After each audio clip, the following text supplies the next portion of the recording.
Hello everyone, welcome back to my channel digital দোস্ত বাংলা। আপনাদের মধ্যে অনেকেরই এখানে অন্নপূর্ণা যোজনা রিজেক্টেড হয়ে গিয়েছে অ্যান্ড তাদের স্ট্যাটাসে ঠিক এরকম ইন্টারফেস দেখাচ্ছে। তো তারা কিভাবে তাদের অন্নপূর্ণা যোজনার 3,000 টাকা তারা ব্যাংকে পেয়ে যাবে সেটাই আমি আজকের এই ভিডিওতে দেখাবো। অ্যান্ড প্রত্যেকটা ভিডিও থেকে একটি করে ফর্ম দেওয়া হচ্ছে, সেই ফর্ম ফিল আপ করলেই আপনাদের ওখানে অ্যাপ্লিকেশান রিজেক্টেড থেকে কি কি প্রবলেম আসছে সেটা আপনাদেরকে জানানো হবে। সেই প্রবলেমগুলো ঠিক করার পর ঠিক আপনাদের 3,000 টাকা আপনাদের ব্যাংক অ্যাকাউন্টে আপনারা পেয়ে যাবেন। তো কিভাবে ফর্মটা ফিল আপ করতে হবে অ্যান্ড কী কী করতে হবে সেটা আমি আপনাদেরকে দেখিয়ে দেবো। ফার্স্টলি আপনারা আপনাদের স্ট্যাটাসটা চেক করে নেবেন যে আপনাদের ওখানে অ্যাপ্লিকেশান রিজেক্টেড আছে নাকি আপনাদের ওখানে অ্যাপ্লিকেশান আন্ডার ইনকোয়ারি আছে। তারপরে আপনাদের কি করতে হবে, আপনারা যদি প্রত্যেকটা এলিজিবিলিটি ক্রাইটেরিয়া এখানে ম্যাচ করেন, অর্থাৎ আপনাদের যদি দুটোর বেশি পাকা রুম না থাকে, আপনাদের বাড়ির কেউ যদি কোনো সরকারি চাকরি না করে, আপনি যদি কোনো সরকারি চাকরি না করেন বা কেউ পেনশন যদি না পায়, বাকি যে এলিজিবিলিটি ক্রাইটেরিয়াগুলো আছে সেগুলো যদি আপনারা ম্যাচ করেন তাহলে আপনারা এই পদক্ষেপগুলো নিন। ফার্স্টলি আপনাদেরকে কি করতে হবে, দেখুন এখানে এই যে ফর্মটা আছে এই ফর্মটা দক্ষিণ 24 পরগনার ভিডিও থেকে দেওয়া হচ্ছে অ্যান্ড এই ফর্মটা ফিল আপ করে জমা দিলেই আপনাদের ওখানে যে কারণে রিজেক্ট হয়েছে বা যদি কোনো ধরনের ডকুমেন্ট প্রয়োজন হয় সেই ডকুমেন্টগুলো নিয়ে আপনাদের ওখানে ভেরিফাই করে দেওয়া হবে। তো প্রথমে কি লেখা আছে এখানে আপনারা দেখে নিন, টু দ্য ভিডিও, ঠিক আছে। তারপরে নিচে লেখা রয়েছে পশ্চিমবঙ্গ সরকারের অন্নপূর্ণা ভাণ্ডার অনুমোদন করার আবেদনপত্র। তাহলে আপনারা এখানে দেখে নিতে পাচ্ছেন যে এটা অন্নপূর্ণা ভাণ্ডারেরই জন্য অ্যান্ড আমি এখানে ডেমোভাবে একটি ফিল আপ করে দিয়েছি, ঠিক এইভাবেই আপনারা ফিল আপ করবেন। তারপরে লেখা রয়েছে মহাশয়, আমার বিনীত নিবেদন এই যে আমি এখানে আপনাদের নাম লিখতে হবে, অর্থাৎ যার নামে অন্নপূর্ণা ভাণ্ডার এখানে ফিল আপ করা হয়েছিল তার নাম।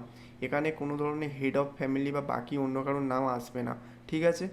তারপরে তার পিতা যদি হয় তো পিতার মাথায় এখানে টিক চিহ্ন, যদি স্বামী হয় তাহলে স্বামীর মাথায় টিক চিহ্ন, যেটা হবে ঠিক তার নাম এখানে আপনারা লিখে দেবেন। তারপরে আপনাদের গ্রামের নামটা ঠিক এখানে লিখে দেবেন, দেখুন এখানে আমি লিখে দিয়েছি। অ্যান্ড তার নিচে পোস্ট অফিস, তারপরে আপনাদের গ্রাম পঞ্চায়েতের নাম, অ্যান্ড তার নিচে রয়েছে থানার নাম, অ্যান্ড তারপরে থাকবে জেলা, ঠিক আছে। জেলাটা এখানে দক্ষিণ 24 পরগনা হয়েই থাকবে, সেটা আমি আগে থেকেই আপনাদের বলে দিচ্ছি। তারপরে দেখুন লেখা আছে আমি অন্নপূর্ণা ভাণ্ডারের জন্য আবেদন করেছিলাম, আমার অন্নপূর্ণা ভাণ্ডারের আবেদন নম্বর, আইডি নম্বর, ঠিক আছে। এখানে কি বলেছে, আপনি যে অন্নপূর্ণা ভাণ্ডার আবেদন করেছিলেন সেই ফর্মটা ফিল আপ করার পরে আমাদেরকে একটা অ্যাপ্লিকেশন আইডি বা স্ট্যাটাস চেক করার জন্য একটা আইডি দিয়েছিল, সেটা যদি আপনারা অনলাইন করে থাকেন তাহলে ঠিক আপনাদের সামনে এরকমভাবে চলে আসবে। অ্যান্ড ওপরে দেখতে পাচ্ছেন যে এই যে নীল রঙের বক্সের মধ্যে রয়েছে এই অ্যাপ্লিকেশন আইডিটা ঠিক আপনাদের ওখানে দিতে হবে, ওকে। তারপরে আপনারা এখানে চেক করুন, এই অ্যাপ্লিকেশন আইডিটা দিয়ে দেবেন এখানে, এই অ্যাপ্লিকেশন আইডিটা আপনারা এখানে দিয়ে দেবেন। অ্যান্ড নেক্সট আপনাদের লেখা রয়েছে আমি এই প্রকল্পের যোগ্য উপভোক্তা হওয়া সত্ত্বেও আমার পশ্চিমবঙ্গ সরকারের অন্নপূর্ণা ভাণ্ডার আবেদনপত্রটি রিজেক্ট হয়েছে, ঠিক আছে। ঠিক এটা রিজেক্টেড ফর্ম অ্যান্ড অতএব মহাশয় আমার আবেদনপত্রটি যাতে গৃহীত হয়, আমি এই প্রকল্পের সুবিধা পেতে পারি তার ব্যবস্থা করলে বাধিত থাকব। ঠিক এইরকমভাবে ওপরটা ফিল আপ করে দেবেন। নেক্সট তার নিচে দেখুন এখানে রয়েছে ডেট অ্যান্ড প্লেস, এখানে ডেট লিখে দেবেন অ্যান্ড শর্টভাবে আপনাদের যে প্লেস অর্থাৎ আপনাদের গ্রামের নামটা আপনারা লিখে দেবেন। অ্যান্ড এই ইতির পাশে এখানে আপনাদের সিগনেচারটা করে দেবেন, অর্থাৎ আপনাদের সইটা ঠিক এই এই জায়গায় আপনারা সই করে দেবেন, ঠিক আছে। তো নেক্সট আমি নিচের দিকে গেলে আপনারা এখানে দেখতে পাবেন ফর অফিস ইউজ অনলি, ঠিক আছে। এই যে পোর্শনটা, এই পোর্শনটা আপনারা ফিল আপ করবেন না, এই পোর্শনটা অনলি অফিসিয়ালদের জন্য ফিল আপ করতে হবে, অর্থাৎ আপনি যাদের কাছে জমা দেবেন ঠিক তারা এই পোর্শনটা ফিল আপ করবে। আমি তাও এখানে দেখিয়ে দিচ্ছি কী কী রয়েছে।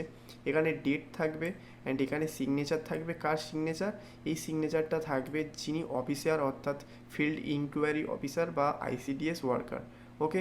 তার নিচে দেওয়া থাকবে রিসিভ কপি, এই রিসিভ কপির মধ্যে আপনার নাম থাকবে এখানে সীমা মণ্ডল, তারপরে অ্যাপ্লিকেশন আইডি এখানে আবার দেওয়া থাকবে অ্যান্ড তার ডেটটা এখানে দেওয়া থাকবে অ্যান্ড আবার এখানে সিগনেচার করা থাকবে কার, সেই আইসিডিএস অফিসার বা ফিল্ড ইনকোয়ারি অফিসার। অ্যান্ড এই যে রিসিপ্ট কপিটা এটা আপনাকে দিয়ে দেওয়া হবে প্রুফ হিসাবে, যাতে আপনি পরে দেখাতে পারেন যে আপনি অন্নপূর্ণা ভাণ্ডার রিজেক্ট হওয়ার পরে ভুল সংশোধনের যে ফর্মটা সেটা জমা দিয়েছিলেন। ধরুন এটা জমা দিলেন আপনাদের তাও ওখানে করা হয়নি, ঠিক আছে।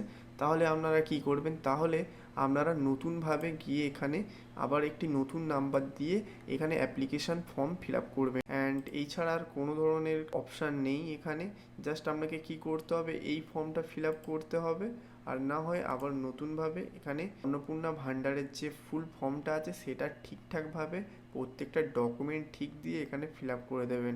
তো আজকের ভিডিওটা এই পর্যন্ত। ভিডিওটা যদি ভালো লেগে থাকে অবশ্যই লাইক করবেন অ্যান্ড আপনাদের যদি কোনো প্রবলেম হয়ে থাকে আপনারা আমাকে কমেন্টে জানাতে পারেন।